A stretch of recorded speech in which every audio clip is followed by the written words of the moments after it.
The views and opinions expressed by presenters and guests are their own and do not necessarily reflect the official policy or position of Parasearch UK Radio or its affiliates and sponsors. Listener discretion is advised.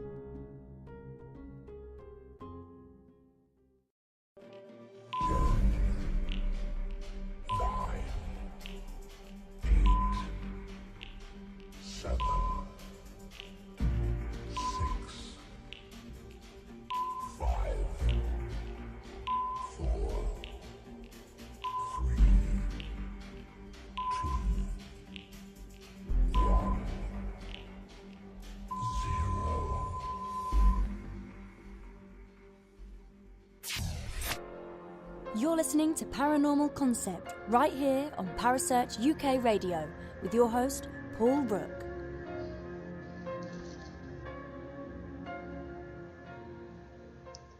And good evening, everyone, and welcome to another edition of the Paranormal Concept Show.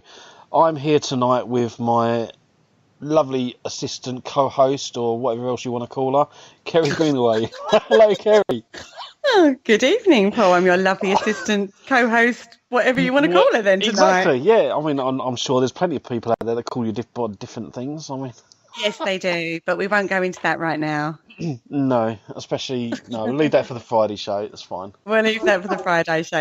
Yeah, no, I actually like being your lovely assistant co-host person. Yeah. Okay, well, we'll stick with that. That's fine. Okay. And we are also joined tonight by Ashley Mortimer. Hello, Ashley. Hi there. I'm very disappointed. I thought I was going to be the lovely assistant. You promised me the job. Yes. I'm just reading off the notes. That's what it is. Fair enough. I'm going to sack the auto cuer. That's what I'm going to do. Oh, damn. Yeah. We'll get a better auto cue for next time. Fired again. So tonight we was going to have Andy Mercer on the show, and we was going to be talking about magic, ceremonial magic within paganism.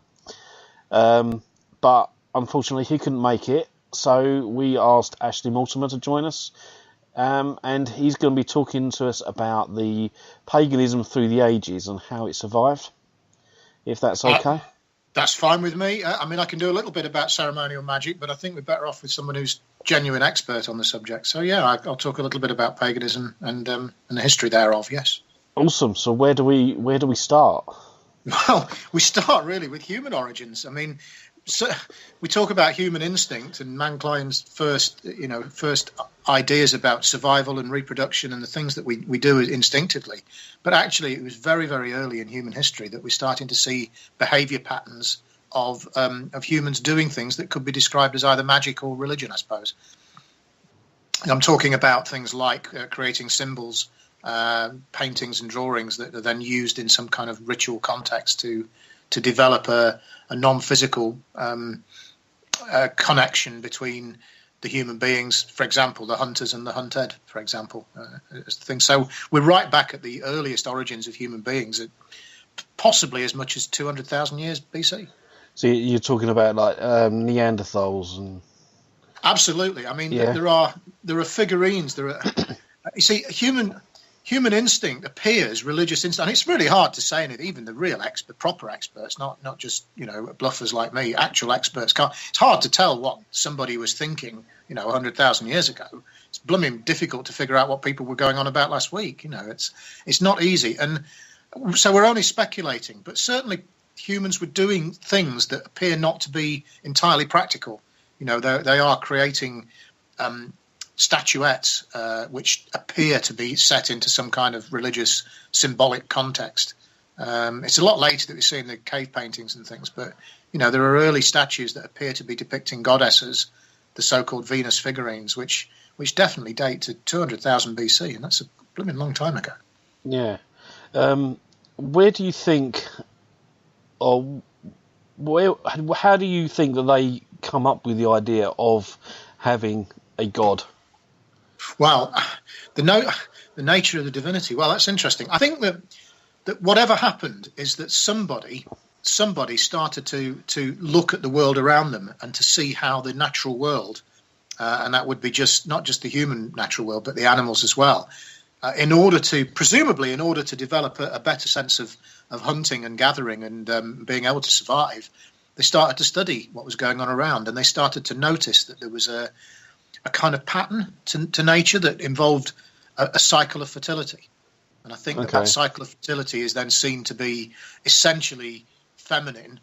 There's no, especially if you looked at, say, human gestation cycle of 9 months, for example, there's no reason to suppose that the male has very much of a role to play at all. Because by the time you start to notice that a woman is pregnant, the bit of the role that the man's played in that, in a practical sense, is long gone. So there's no reason to connect that.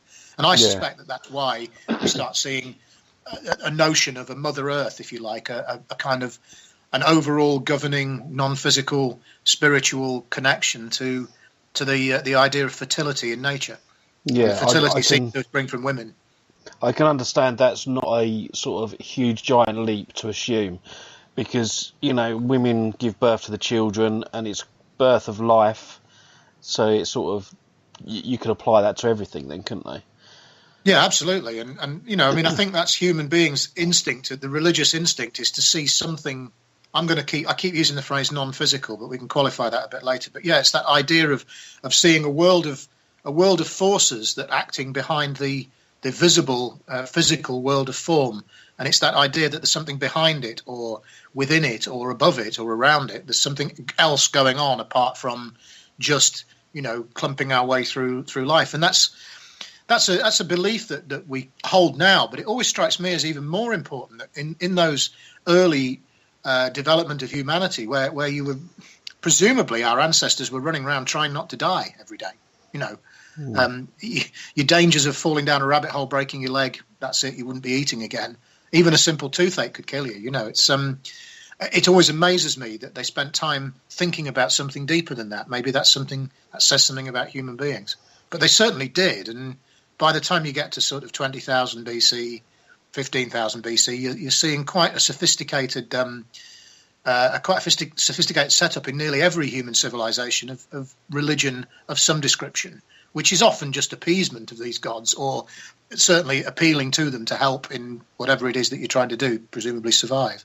But it's this idea that there's something going on behind there that develops and stays, and we still think like that today. We have our folklore and our customs and our superstitions, and I think that whether you're religious or not, that idea that there is a world of forces behind the world of form is really the basis of human religion, magic, superstition, folklore, and storytelling, jokes, just about everything else, I think.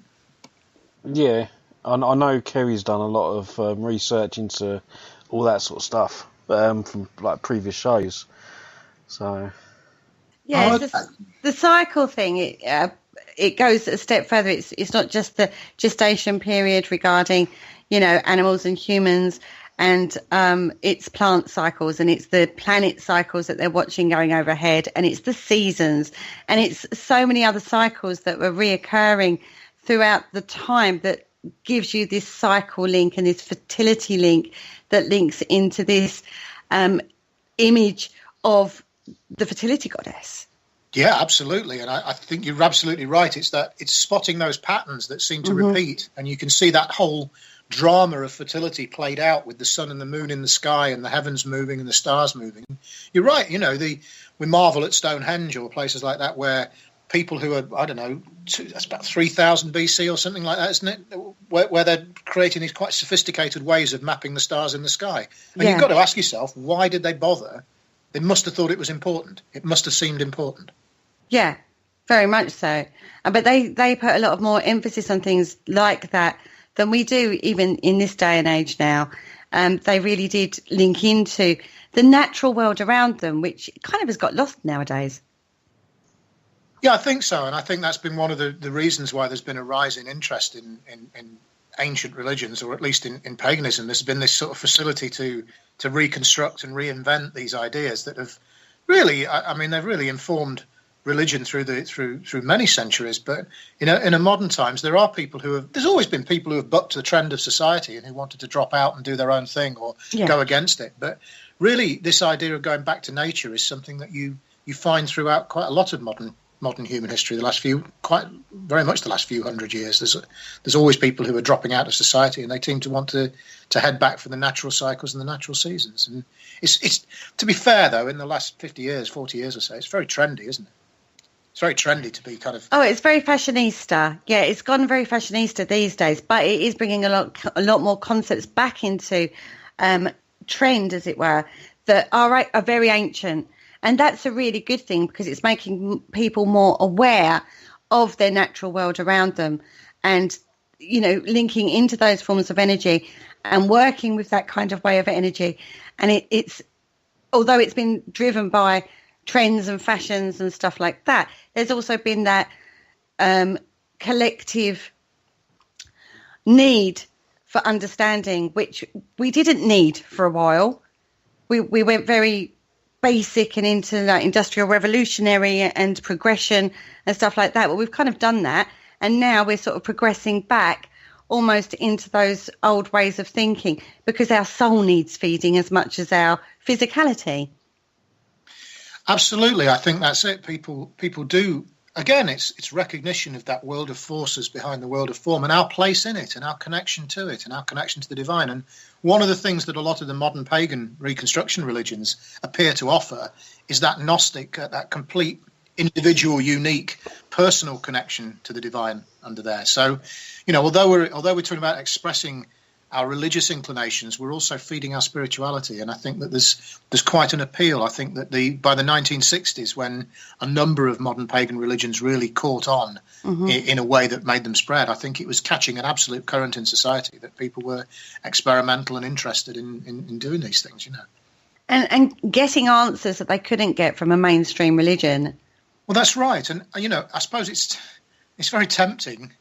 Without really any evidence, it's very tempting to wonder whether that was the same sort of human pattern that was going on with the very early thinkers that we were talking about, the people who were looking at the natural world and wondering if there was a god of the hunt or a goddess of fertility. I wonder whether they were just bucking the trend, whether the rest of the caveman population was sort of so busy dancing around because they got fire and hadn't been eaten by a mammoth, and there was somebody who was a bit of an odd thinker on the peripherals who was kind of sitting in his cave pondering the mysteries of the universe in a different sort of way. Because I think human beings we're different. We're all so unique. We're on a planet of a billion eccentrics. And, you know, it takes those people who have got unusual ways of thinking or different wiring to the way that they see things and visualize and imagine stuff. And, you know, it's what drives human development, what drives all development forward, is that sort of uniqueness of a few odd bods, and somebody else looks over and goes, "Oh, that's a good idea. Let's do that." You know, we never thought of that. And I think Darwin more or less said that with his theory of evolution, and you know, or natural selection at least. You know, that idea that there was just the odd bod that did something that worked, and it kind of it survived. And I think human thinking goes a bit like that. Yeah. No, I don't disagree with you. They looked at monkeys, didn't they? I can't remember whereabouts in the world it is, but they learnt to crack open nuts with a rock. Oh, but people in Derby are still trying to figure that one out. Yeah, but don't at some give point... the sequel away. Oops, sorry. No, sorry. I'm going to be in trouble for those. There's scientists working really hard on that, and we've just told them. I'm being rude and a bit facetious. Yeah, we've kind of got into. Yeah, we've gone down this route already. I know there's people in the chat room talking about 30,000 years ago as a common start. Okay, I think we're seeing evidence of stuff like that is about right for that, and he's saying why, but it happens all over the world simultaneously. Is the point that this gentleman in the chat room is making, and he's right. It's the fact that when different people or individuals or cultures come up with the same idea without any connection between them, you've got to start wondering whether it's there. And you know, people say to me frequently, "Oh, does magic work? Does spells work?" And I keep thinking, well, you know, if we're banging on about it 10,000, 20,000 years later, trying to do more or less the same things, if it didn't work, natural selection says we'd have just given up, you know? Yeah, I agree with that, actually. Yeah. So Ashley, do you think then that you say it all happens sort of simultaneously worldwide in a rough period of time? In a rough period of time? Yeah. A few thousand years, are we talking? Well, I mean, we're saying that if you look at early civilizations from all over the globe, they all start with goddess worship and essentially fertility goddess worship. And then around about the same sort of time, we start to see male god worship as an extra thing, with the male being recognised in these cycles. Most of Europe, that's probably, I don't know, 8 or 10,000 BC. And again, I mean, that's about the same time that agriculture is spreading. We stop being nomadic, or the Northern Europeans start actually settling down. And the reason that they settled down is because they figured out how to make plants fertile with each other.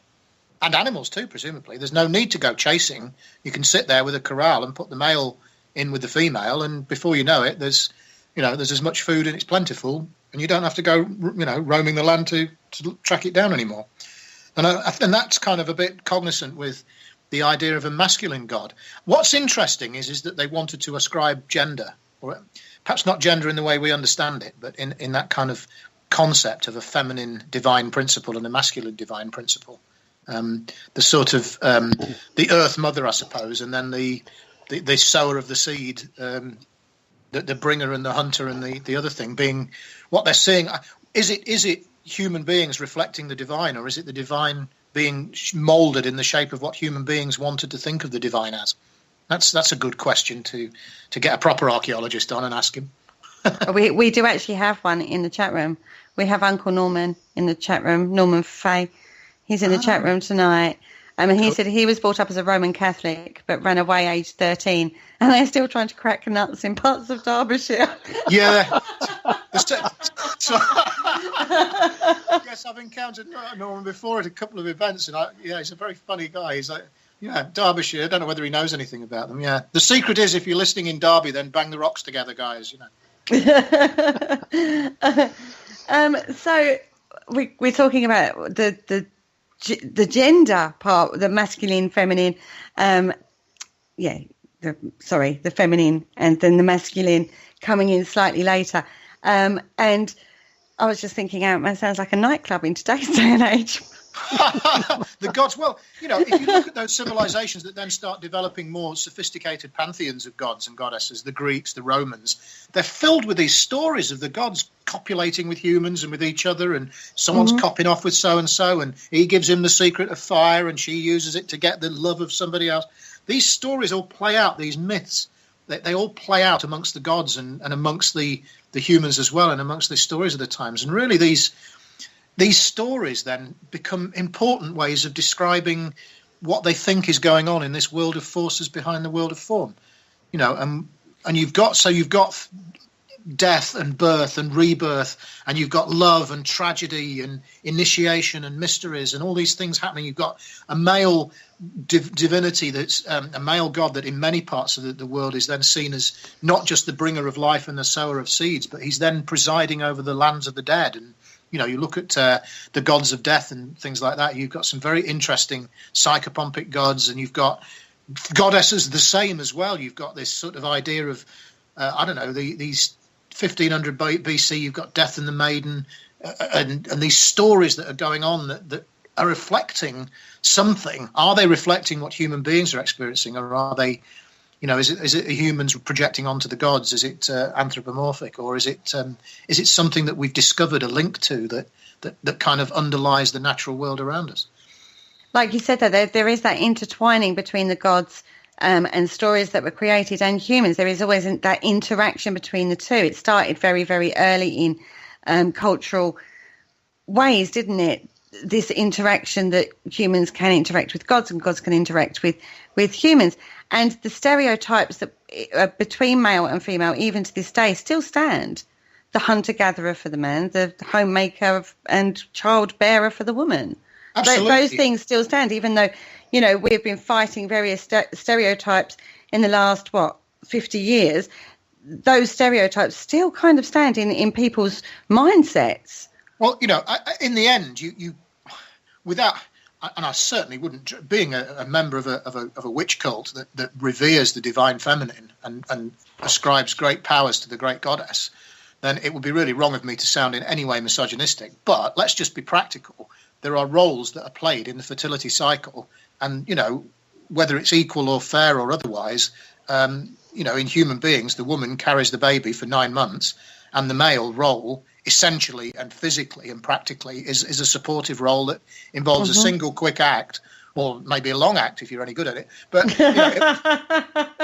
sorry. But it involves, what I'm saying is though that you can't get away from these patterns of how the natural world works, and obviously it's then tempting to see that projected onto the great screen of the heavens and the divine and the gods and so on. So you're going to get female goddesses of love and male gods of war. That's not to say that there aren't counterparts elsewhere, but of course, after the repressions of Western civilization in the sort of 40s and 50s, post-war, by the time the 1960s came along, lots of people, particularly young people, were really ready for something a bit more revolutionary that said, let's bring back the goddess. Let's, this isn't working. This austere kind of patriarchal society isn't for us anymore. And obviously you just turn to the opposite. What's the opposite? So back comes the goddess, and there is things like the rise of modern Wicca and other modern pagan religions that appear to be revering the goddess for different reasons. Suddenly, feminism and that sort of activism about freedom of gender and freedom of sexuality and freedom of ideas, spirituality, thoughts and religion, suddenly it's got a vehicle to leap upon, and it does so. And that, I think that's really where a lot of that kind of took off, And also I think there was the drive for wanting to be a more peaceful. They'd gone through, if you remember, they come out of the wars, they'd gone through a lot of years of austerity after the wars, and they wanted to break free from that, like you said, that mindset that, the people had in the wartime days of the patriarch and all that sort of thing. And they wanted to be more peaceful and more, able to connect with each other in a way that they were unable to do in the early part of the 19th century, where those kind of relationships were ripped apart. And, Well, I know we went through 2 world wars, and exactly, that meant that just about every nation in Europe lost a lot of its men.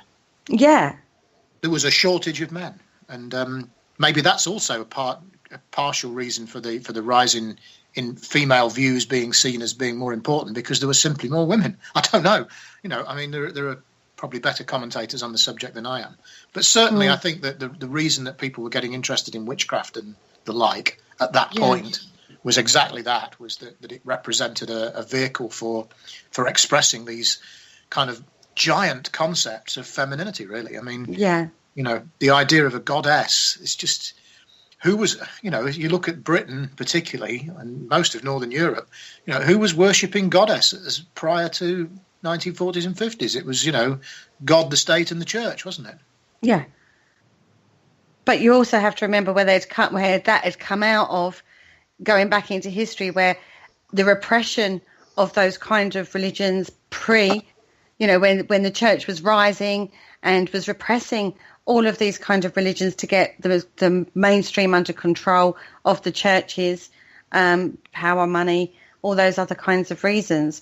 And then people went with that because there was no other option, really. No, I mean, I've thought that. I know that people have this, because we've skipped a bit, haven't we? We've kind of done quite a few years of skipping, actually. Big chunks. To pick up the story, in chunks as well. But I mean, it does. We're talking about history that's not easy to know exactly what was going on. I mean, okay, we've said things about sort of 2,000 and 3,000 BC and how simplistic it was, but it was actually getting quite complicated. You've got civilizations like the Greeks and the Romans who have got these quite seriously sophisticated stories and mythologies developing and so on. But, obviously the big thing that changed everything was the coming of monotheism, the idea of one God being above everything, and that's Christianity. Yeah. And that really hits Europe. Well, I mean, people get that wrong, actually. It's because Christianity didn't really reach Britain, although it came over as a Roman cult, really. And it's Constantine now I always get the 2 dates wrong. There's 313 and 325. One of them's Constantine hits the throne and declares Rome Christian, and the other one is the Council of Nicaea, where they make big decisions about Christianity. But essentially, Christianity is an early Roman cult, along with many other Roman religious cults that they bought. And people say the Mithras cult and amongst the soldiers was really the origins of the Christian myths and various other things. But Christianity arrives in Britain quite early, but it isn't till sort of 600 odd where it takes any kind of a grip. And even then, you've got these Anglo-Saxon kings. Britain could have very easily become pagan again really quickly when the Romans withdrew, and it was Angles and Saxons and Jutes and Danes and Vikings and everybody and anybody bringing their own localized culture. And it really, for me, it's not so much the church as it really is the Normans defeating Britain and taking over and imposing their culture. And their culture does involve the church, and it does involve the money and the power and the power and the money, really. And the church is just a part of the Norman feudal system and the way that the culture works. Although you're right, the church itself, the Roman church, is starting to get a bit uppity, let's say, and we're starting to see things like the Crusades and the idea of conquering other nations and other places. So it's under pressure financially to strengthen its thing, which is probably why it became embedded so deeply in Norman culture. But it's not until the famous 1066 and the Norman conquest that Britain starts to really feel the peasants having their necks trodden by the barons who are essentially imposing their culture, which involves Christianity imposed on a pagan population. But a lot of people think it's a lot earlier than that, and it's not really. Christianity and paganism have a kind of uncomfortable history together from about, 400 or 500 right the way through to Norman conquest. So which one would you say is more popular now? Would you say paganism is more popular than Christianity, or the other way around? Oh, well, we have a thing called a census that's supposed to determine this. And the problem with the census is that you're reliant on what people write on it. And as you're probably aware, there was a big thing in the last census where lots of people wrote down that their religion was Jedi Knight. Yeah. And unfortunately, the census people removed in the last. Sorry, that was the census before, and then the last one they took that out of the religious answers. They treated those as non-religious answers. But bearing in mind that probably in society, even today, many pagans would balk at the idea of openly declaring their paganism. Not everybody's like me, sitting on the radio telling everybody that he's happily a witch and a pagan. So the census says 80,000 pagans, and it says many millions of Christians. But again, we've got a population in Britain where 70% of the population says they're Christian and 68% says they never go to church. So being a practitioner of a religion and being a believer in it, there's a bit of a blurred line there. But 80,000 pagans is really still pretty small. Yeah. So I think when you say what's popular, then, you've got to kind of look at those numbers in terms of what they mean. I would say if there's 80,000 pagans, and others have backed this up, and people who know well, my colleague at the Doreen Valley Anti-Foundation, Professor Ronald Hutton, I know he's said that his belief is that there's probably getting on for 200,000 pagans in this country, of which probably only 80,000 of them stuck their name on the census form. But, that's still a very small percentage of the population. So you have to say Christianity is very popular. But like with anything that's been around a long while, people maybe I'm being trite, but perhaps they get a bit bored with it and they don't go to church very much.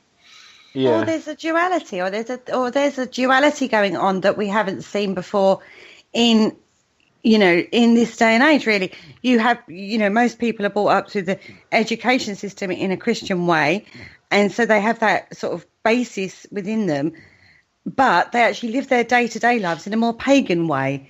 But when questioned, they'll say, I'm Christian. But in actual fact, the way they're living their lives and their general belief systems, if you're talking to them, is actually very pagan. Oh, I mean, there are some fantastically interesting people who are messing about on the fringes of this. I've got some I'm very lucky to have met a couple of people quite local to me in Nottingham who have started organisations that involve a kind of, I don't know how to put it, because by definition, pagan is the antithesis, the absolute opposite of Christianity.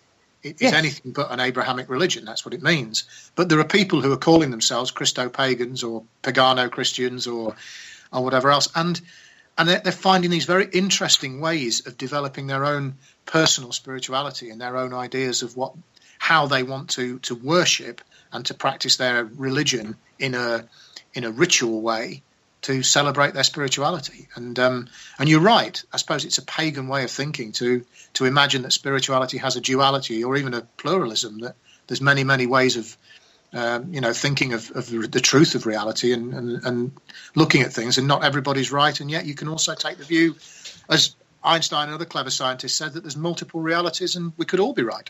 Yeah, I mean, it could also be like the next step in paganism, as it sort of evolves through the centuries, and it's got to the stage now where you've got the Christo-paganism, and it's sort of evolving.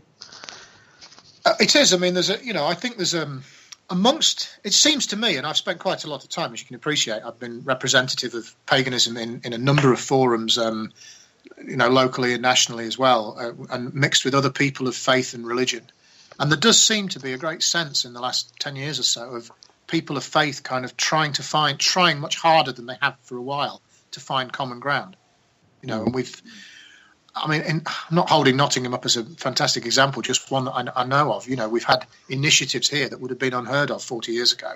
So we've had things like some friends, actually some friends who are in the pagan community as well have been involved. But essentially there's a section of the Muslim and the Jewish community in Nottingham who have created a kitchen to feed the homeless. And they've called it the Salam Shalom Kitchen, which is a brilliant name. And they've done an initiative together that, that they brought their two slightly diverse communities together in a way that, you'd be very surprised at. And I do also think that, by and large, individuals, even those of faith, really look for their commonality. And there's my experience of most of the Christian community and most of the Muslim community that I've met are the most lovely, peaceful people who want to find ways of sharing their commonality and not find ways of being divisive and dividing themselves. Yeah. Something that's not, I don't think you can really call that a pagan view. I think that's something that I'm seeing as a part of the faith community of Britain in the last, from my tiny little porthole window onto it, that seems to me what's happening, that people of faith are finding ways of banding together. Okay, well, then, on that note... The question is how many people of faith are there?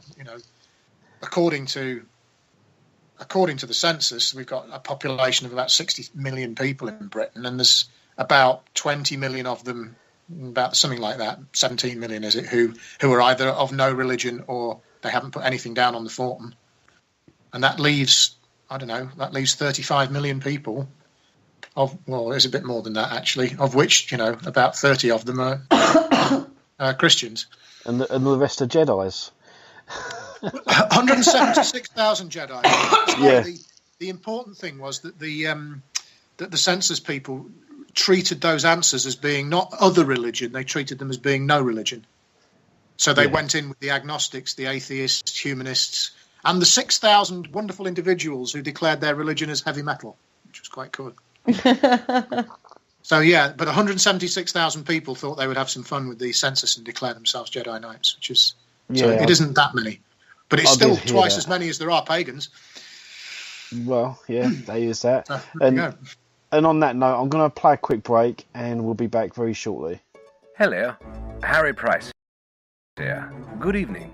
If there's nothing myself and everybody else enjoy here on the other side more is the sit back and relax and listen to Parasearch Radio with its paranormal news, views and reviews from across the UK and beyond.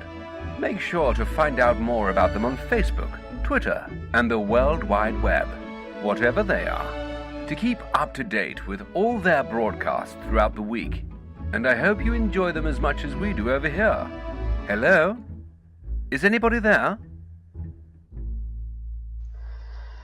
And welcome back. We're joined by Ashley Mortimer and Kerry Greenaway, and we're talking in regards to paganism through the ages. So, before the break, we was talking about the paganism bit, how popular it was, and on the census and stuff, and Jedi Knights. So, yeah. So where are we going to go from now? What era are we going to jump to next? Well, where do you want to go? I mean, you've had me on the show before, and I've talked about my particular brand of paganism, which is a modern witchcraft. And really, we've talked about the 1960s being a time for these sort of ideas and these other modern pagan reconstruction religions or recreation religions expanding. So we can jump to where that started. With your modern paganism, where did that start in regards to the whole paganism thing?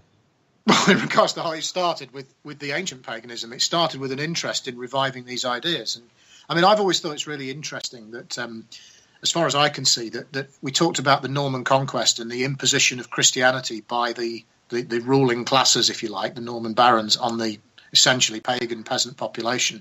But there's an absolute reversal of that by the time you get to the 1800s and to the Victorian times in Britain, where what you've essentially got is you've got a Christian population who are Christian missions in the gin slums of London. The Christian population is then it's the landowners and the idle rich who start tinkering about with paganism, and we're starting to see a rise in interesting occult ceremonial things like Freemasonry and some of the occult hermetic lodges. There are organisations like the Golden Dawn springing up, and it really is those people who are the very upper classes who are having a tinker around with paganism and tinkering around with alternative spiritualities, shall we say, and alternative religions and the occult. Because let's not make any bones about it. Most modern pagan religions have a basis in occult knowledge, in the ideas of practical magic as a mechanism for making a connection between human beings and the divine. Okay. Okay. That's a conversation. Yeah. So, Kerry, what's going on in the chat room? Have you been keeping an eye on that? Yeah, I mean, there's some really interesting comments going on in the chat room today. So thank you all so much for joining us in there, because it's fascinating watching what you're all writing. It's really interesting. We've had Debbie Gregory in our chat room tonight. She said that when they did their very first online festival, they had over 20,000 people attend and respond in some way, and they didn't advertise at all. And I'm assuming that was a pagan festival that she did.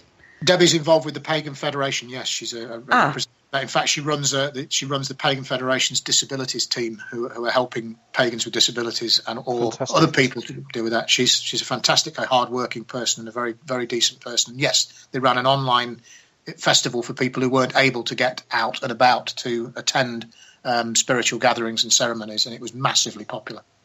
Well done, Debbie, and thank you for joining us. Yeah, I've not heard about that. I'll definitely look into that one. That's fantastic.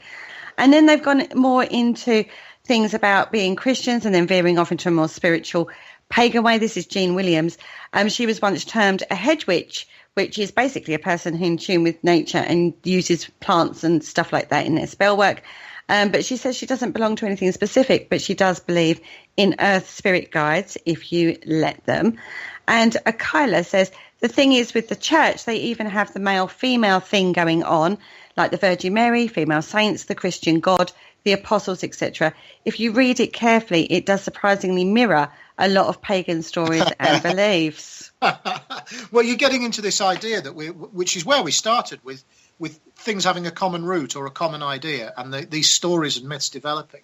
So you can look at creation myths in every civilization and see massive parallels.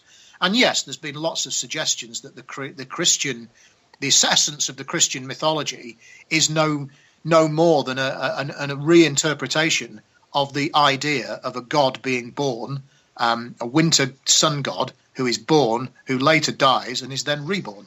So you've got your Christmas, your winter sun, the weakest point of the sun in his journey, as he's reborn as a new promise of a coming sun god who grows to the height of his power and dies in the autumn and is resurrected at Easter. So you've got this birth, death, resurrection cycle, which is common to nearly every mythology, and Christianity has absolutely loads of those itself. There's lots of parallels, and they say that there's a case for saying that that the Roman soldiers carrying on their Mithras was one of the gods of a minor cult, could well have been the origins of the Christian story. So, there's all sorts of. I mean, there's lots of.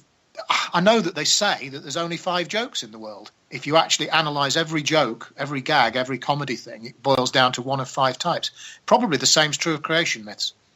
And all religions have these, all civilizations have got these creation myths that do have great parallels. I agree. I do agree with that. I think there's a lot of parallels in all of the religions. There is, because we'll distill it down. When we done the show about Gnosticism, we pointed out that there was a lot of similarities between that and various other religions as well. Even paganism, to a point, where you're talking about energy.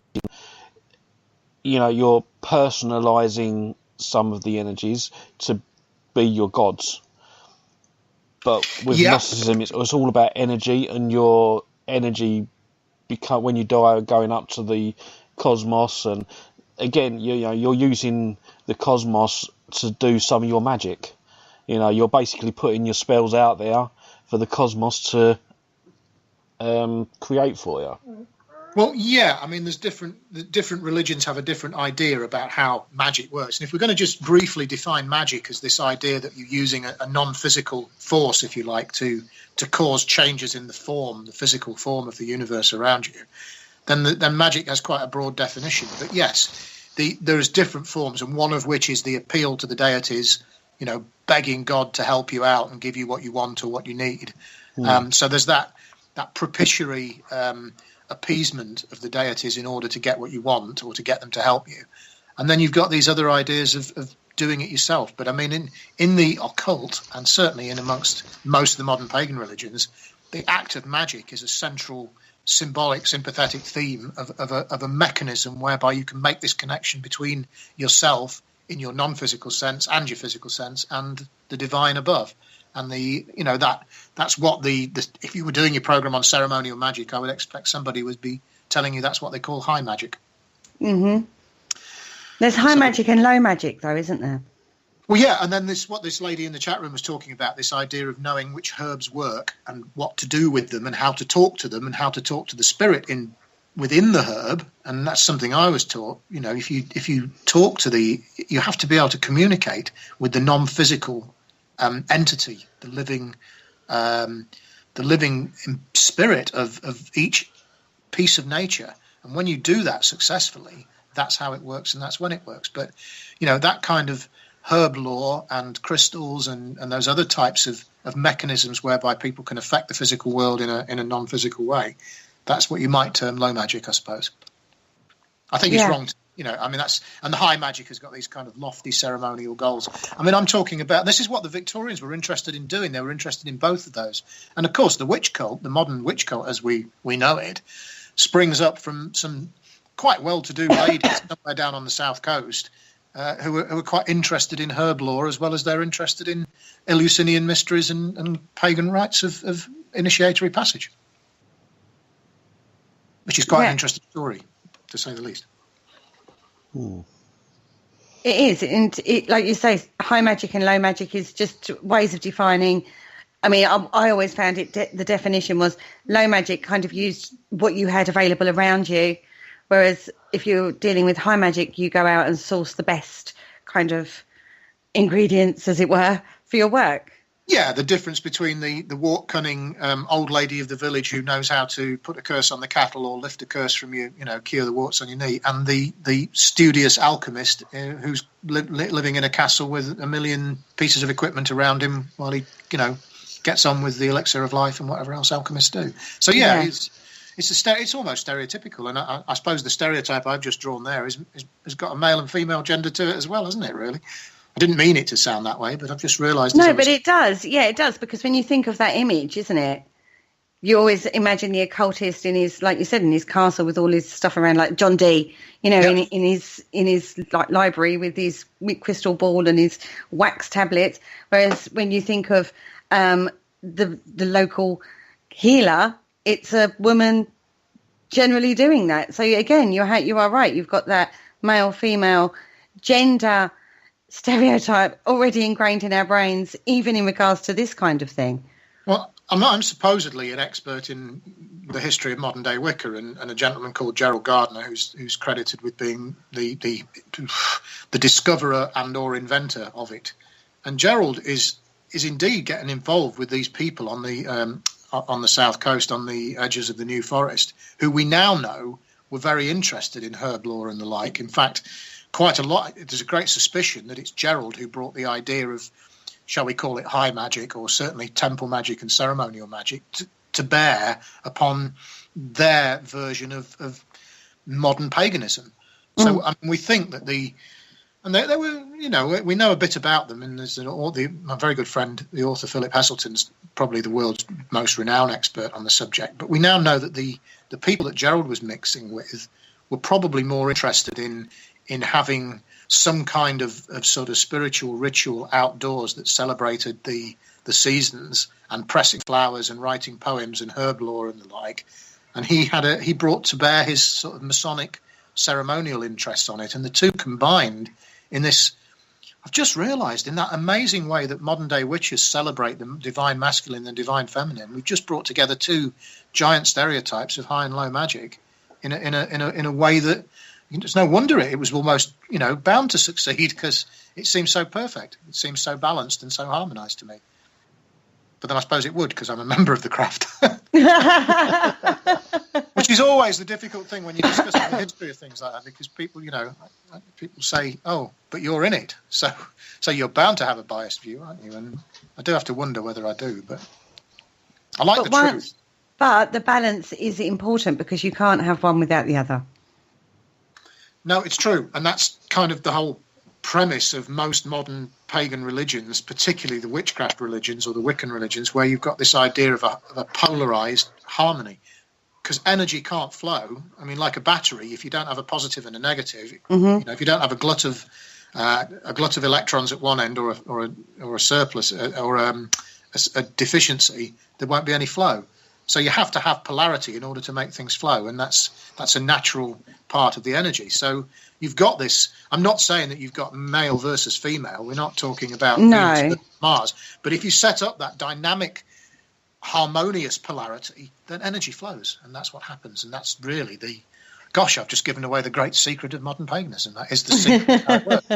Set up polarity, and energy will flow. Exactly, and energy certainly does flow when you get it right. Absolutely. I mean, I don't know what your knowledge and experiences are, Kerry. I don't know what your practices you're doing, but I know that it's very much the case that, given the right circumstances, I've seen some amazing things that that just defy scientific explanation. Yeah, completely agree with you there. I'll tell you more about my experiences later. You show me yours if I show you mine. Yeah, that's a different radio show, I think. That's the other channel.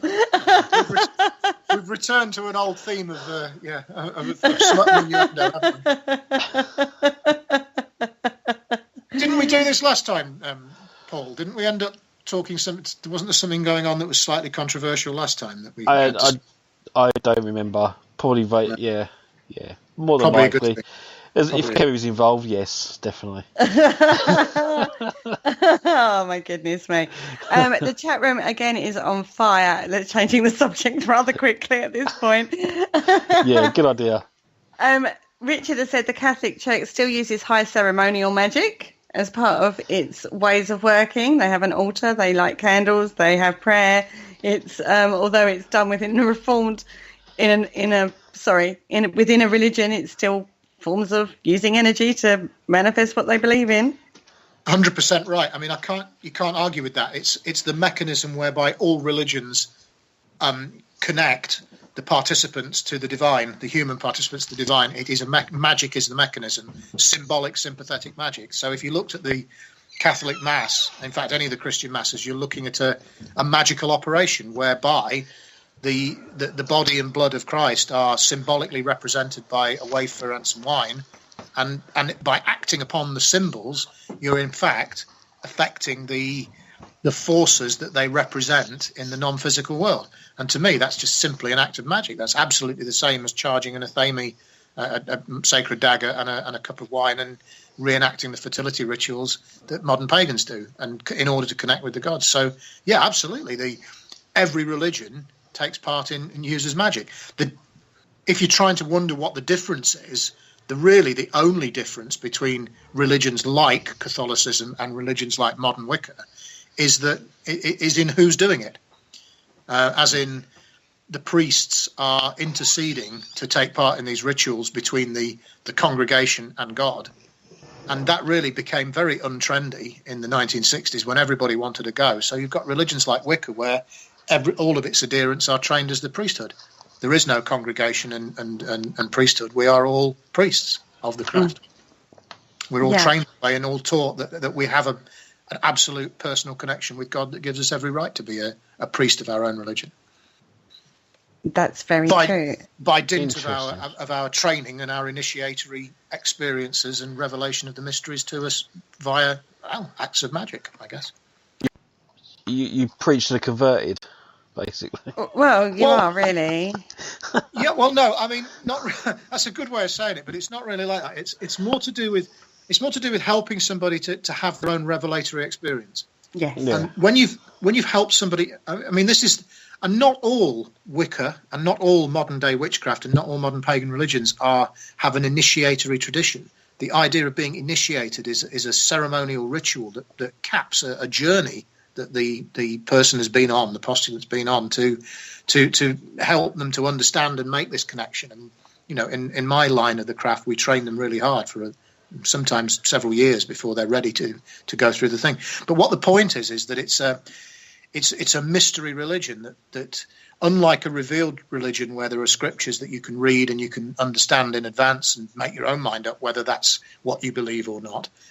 In this case, in the mystery religions, you're exposed to something that gives you an experience that you can then choose from that point. What was my experience of that? Was it an individual personal experience? Do I believe in that? And that's why you develop a strong sense of the self and the strong sense of your own unique place in the universe and your own developed connection. So yeah, that's why and how you're a priest, because you have a developed connection with your divinity, with the divine. And people have said, do you have to have a belief in the divine? And I've said, no, not really. I'm not sure you do. It's a strange religion where you don't necessarily believe in God, but you believe in a concept of something, of a world of forces that you can connect to in a personified way as a god or whatever. And we've been seeing in the chat room people talking about they're talking about saints in Catholicism as being potentially pagan angels and all sorts of other ideas like that. So, it's just a matter of words, really. It's just nomenclature as to how we see it. But the religions are very similar, but the essential difference between mainstream religions like Christianity and Catholicism particularly and paganism is just that instead of having a priesthood and a congregation, anyone can become a priest. That's true. I mean, you talked about connecting to the self within this work, and that is an external as well as an internal connection, and it's a lot more profound than most people would understand unless they're actually working in that way. Oh yeah, I mean, you're getting into the idea of the microcosm and the macrocosm, man and God, and Adam Kadmon and all of these other shall we say quite ancient philosophical and quasi-religiously philosophical ideas about the nature of reality and who we are and what our place in the universe is. And God and man it's a big thing. It's a big topic, the divine and the humans. And of course, if you're going to be interested in modern paganism, you're thinking about, because you're underpinned by animism, you're looking at every other living creature as well. So, you're looking at the way that everything interrelates and that nature is completely interconnected in this non-physical way, in the world of, as I keep saying, the world of forces behind the physical world of form. Yeah. It's not as easy as people think either, is it, Ashley? Which bit? Any of it. Well, I mean, the philosophical concepts are not. They're not complex. I mean, somebody said to me, the craft is really simple. Actually, this is my high priestess. She's a very brilliant lady. I've got nothing but. I think she's the most amazing person, probably the most amazing person I've ever met. And she's always got an answer. She's always got a clever answer that helps me to think of things in a different way. And she said it's really simple. Really, it is very simple.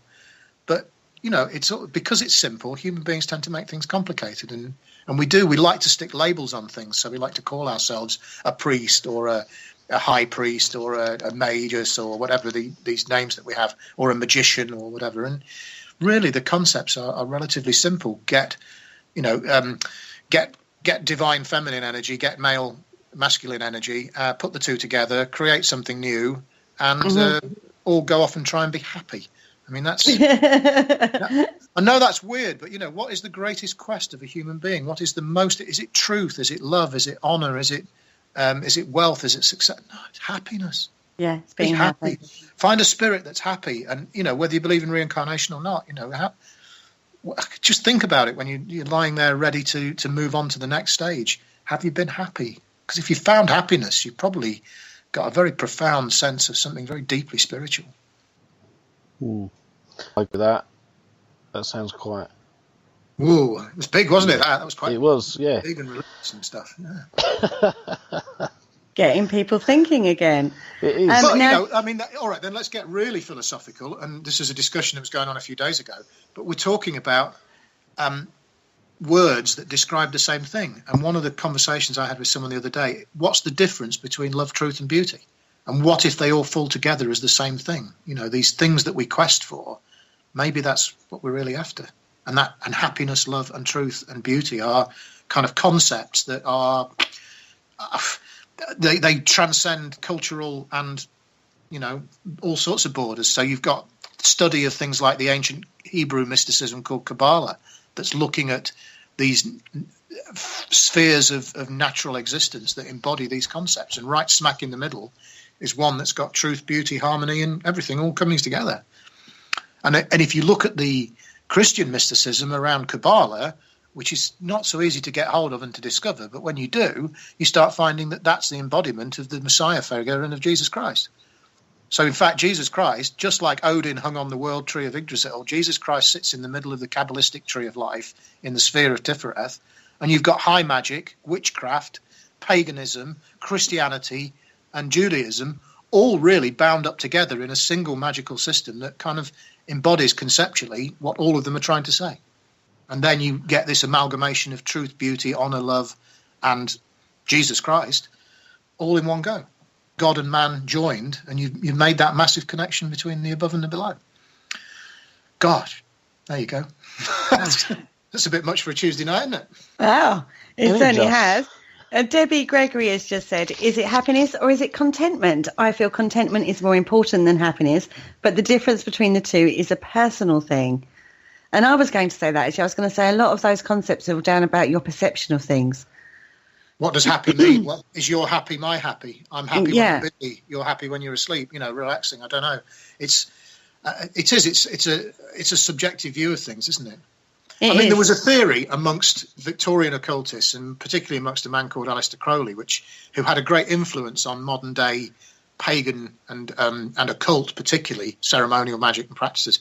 And Crowley's premise about his own religion that he founded, called Telema, is that if everybody sought their own happiness and stopped worrying about everyone else, we'd all be harmonious.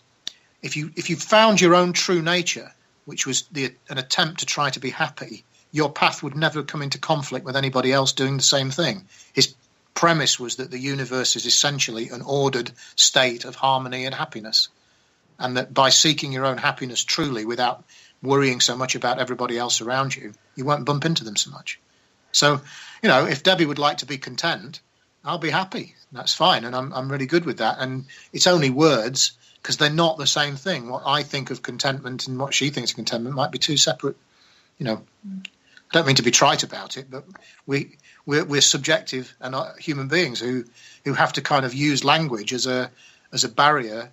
It is a barrier. Language is a barrier to help and hinder us from discussing concepts with each other. We only think colour blue is blue because we've seen it before and we've got a comparative. But your blue might be totally different to mine. So I do go along with that about being harmonious. I try to live my life that way, and things are so much easier when you're at harmony with everything. It's strange, but I'm quite a fan of, if I ever do watch television, I'm quite a fan of those survival programs. And there was a guy on there the other week who was sitting naked in the jungle after 30 odd days of not eating very well and whatever. And he said, in the end, I can either choose to curse the rain or put up with it.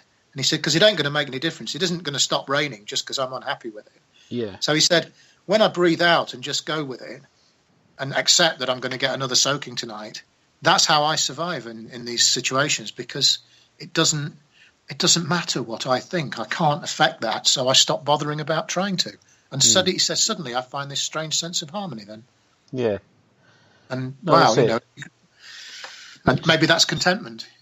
Exactly. Don't worry about things you can't change either.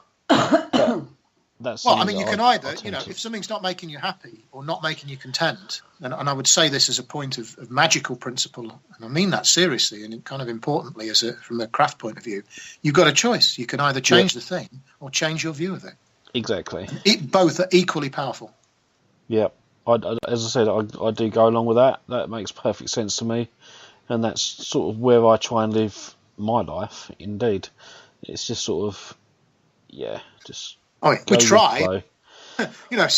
Somebody else had said to me recently, and somebody who I've been helping along their journey, and said, how come you know all this stuff and you crap at it? And the answer is because I'm a human being. We've all got flaws and failings. I'm not excusing myself. I'm just saying, just because you're the great Pooh Bah high priest of whatever it is, it doesn't mean that you don't fall over every few minutes and the gods aren't smiling and laughing and tripping you up and helping you along all at the same time. And that's kind of important. That comes into your concepts of. We're talking about contentment and happiness, but that comes into the concepts of forgiveness and forbearance with other people. And, again, that they're all traits that many human beings find make them more happy and more content. The more, surprisingly, the kinder and more forgiving you are with everybody else, it kind of falls back on you because you tend to be a more contented and person who needs less forgiveness. Yeah, totally. But trust me, I need plenty. I've done lots of things that are wrong and bad, and I need some and silly and naughty and foolish and everything else. But divine inspiration and inspired folly are all part and parcel. Children run around skinning their knees, and if you don't skin your knees, you don't really learn anything. It's just a question of whether you put things into practice. So no one's perfect. We all get it wrong, but I think the gods are quite forgiving. Yeah, absolutely. But on that note, we have actually come to the end of the show so fast. But we haven't even started yet. We haven't. No. This was the prologue. This was just... Yeah. We'll have to get you on again to do the next part. Oh, dear. I just want to thank you, Ashley, for joining us today. And stepping in at the last minute. That's a pleasure. I can't tell you how it's been a phenomenal pleasure talking to both of you. It's been like a really nice conversation that's included some people who haven't got, haven't had so much of a voice in it. And I've been watching the chat room a little bit on my computer screen, and it's just been lovely talking to you both. It's been really, really wonderful. And we have discussed quite a lot of stuff, haven't we? We have. We have. There's a lot out there that needs discussion. We try to be good. What can we say? Yeah, so I want to thank everyone else in the chat room. As always, you've been absolutely fantastic, and the comments, wow, it's been on fire today. So absolutely fantastic, loved that. Thank you, Kerry, for joining me again tonight. Always welcome and always a pleasure. Cool, and I shall. What's the plan for next week? We've got a really good show next week. Oh, have we got a cracker for you guys next week? We are talking with, is it Kev and Rob next week, isn't it? Yeah. Yes, yeah. We've got Kev Kerr and we have got Rob Lee. Rob Lee is Skeptic's Boot, and we all know Kev Kerr from Para Rationalise, and we are talking about the role of skepticism within the paranormal field. That should be really interesting. Yeah, I'm really looking forward to that one. But yeah. Anyway, thank you everyone for joining me tonight, and see you all again next week. Hello, Harry Price here. Good evening. If there's nothing myself and everybody else enjoy here on the other side more is the sit back and relax and listen to Parasearch Radio with its paranormal news, views and reviews from across the UK and beyond. Make sure to find out more about them on Facebook, Twitter, and the World Wide Web, whatever they are, to keep up to date with all their broadcasts throughout the week. And I hope you enjoy them as much as we do over here. Hello? Is anybody there?